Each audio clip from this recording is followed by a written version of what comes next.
Halo, Assalamualaikum.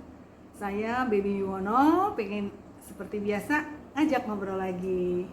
Dan kalau selama ini sudah beberapa kali saya ngobrol tentang soft skills ya. Kemungkinan besar ada teman-teman yang belum paham kali ya. Soft skill itu sebenarnya gimana gitu ya. Nah, kalau soft skills itu menurut Harvard University Research-nya, survei-nya, itu menyatakan bahwa kesuksesan positif itu 80% ditentukan oleh soft skills, 20% oleh hard skill. Nah, kalau hard skill itu misalnya seperti kita masak ya, kita pinter masak, kita pinter arsitektur, atau kita pinter ilmu hukum misalnya gitu ya, pinter main gitar, itu semua hard skill. Nah, kalau soft skills adalah bagaimana kita membawa hard skill itu sebesar apa, sejauh apa, dan akan setinggi apa kita bawa hard skill itu. Itu kira-kira gambaran soft skills. Jadi kalau menurut seorang manajer dan trainer yang bernama Bryce Kingsley, itu membagi jadi dua ya. Soft skills itu tentang personal dan tentang social. Kalau tentang personal itu bisa kita katakan intrapersonal competence atau intrapersonal skills. Bagaimana kita aware, sadar tentang apa yang harus kita miliki sebagai attitude, sebagai tata krama, apa yang harus kita punya sebagai motivasi, apa yang harus kita tumbuhkan, kemudian apa yang harus kita manage, jadi self awareness, kemudian akhirnya menjadi sebuah self management gitu ya. Apa yang menjadi awareness itu di manage gitu.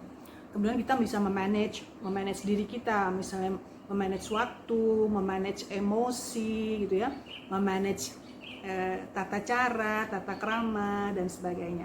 Artinya kita punya self awareness yang kemudian kita manage bagaimana caranya supaya optimized ya, supaya maksimal. Yang kedua adalah tentang social, artinya tentang interpersonal competence atau kemampuan bagaimana interpersonal kita, bagaimana hubungan kita dengan pihak-pihak lain, dengan orang-orang lain di luar diri kita. Itu yang disebut oleh Bryce Kingsley sebagai soft skills. Dan menurut saya itu sudah cukup lengkap memang ya.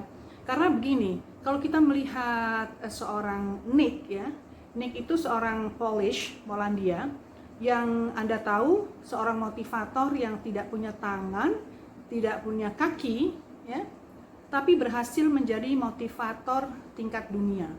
Meskipun dulunya pada saat prosesnya itu pernah depresi, pernah mau bunuh diri dan sebagainya.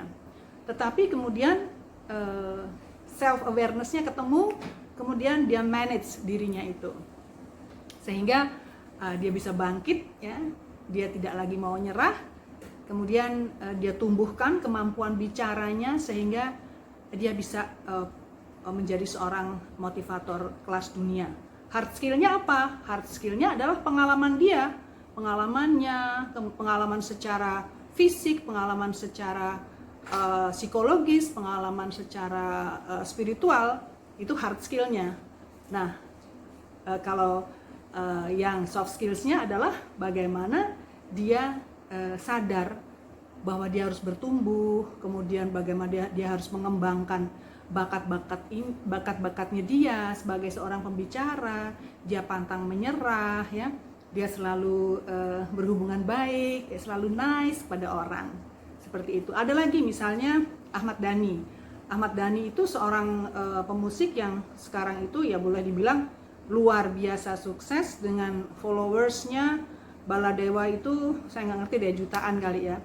Apakah Dhani itu juga mulai langsung dengan enak gitu? Sama sekali enggak gitu ya.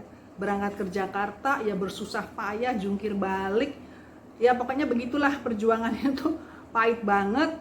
Tapi dia melewati semua itu karena memang kekeh orangnya itu. dia kokoh gitu ya, dia tahu apa yang dia inginkan, dia tahu apa yang dia tuju gitu ya. Artinya dia punya soft skills yang menjadikan bakat mencipta lagu, bakat musik, main gitarnya itu menjadi maksimal, menjadi seperti sekarang ini gitu. Jadi itulah yang kira-kira gambaran tentang soft skills itu seperti itu. Jadi seorang Rudy Khairuddin ya. Semua orang banyak yang punya bakat masak ya. Rudy Khairuddin dia punya bakat masak, tapi soft skillnya dia tumbuhkan sehingga dia bisa menjadi seorang pemasak dan juga seorang entrepreneur ya, seorang pengusaha dan juga seorang entertainer gitu ya. Karena dia kalau sambil bawain acara masak itu dengan menyenangkan gitu. Jadi semua diasah dengan sebaik-baiknya, dengan seoptimal mungkin sehingga jadi soft skills itu bisa membawa kita ke pencapaian yang tertinggi. Kira-kira itu gambaran tentang soft skills bagi yang mungkin belum memahami dengan luas. Begitu aja dulu, terima kasih banyak, selamat berpuasa, tetap sehat, salam sehat dari saya selalu.